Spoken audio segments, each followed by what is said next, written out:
تعود قوى الظلام لتسكب حقدها على حيي الشيخ مقصود والأشرفية، مستهدفة الحجر والبشر معا في محاولة يائسة لإطفاء نور الحياة وكسر إرادة شعب تعلم من الجراح معنى الصمود.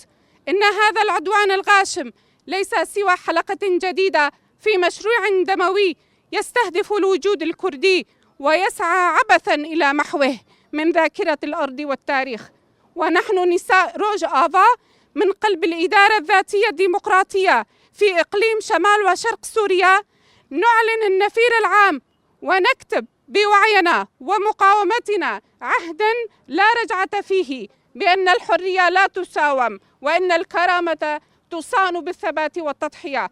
فنحن من قلنا أن المرأة هي الحياة وهي الحرية ونحن من حول هذا القول إلى ثورة وحقيقة لا يستطيع أحد إنكارها. سنقف مع جميع مكونات شعبنا سدا منيعا في وجه الطغيان وكتفا إلى كتف في معركة الدفاع عن الحياة لنحيا بكرامة على أرض ارتوت بدماء الشهداء الطاهرة.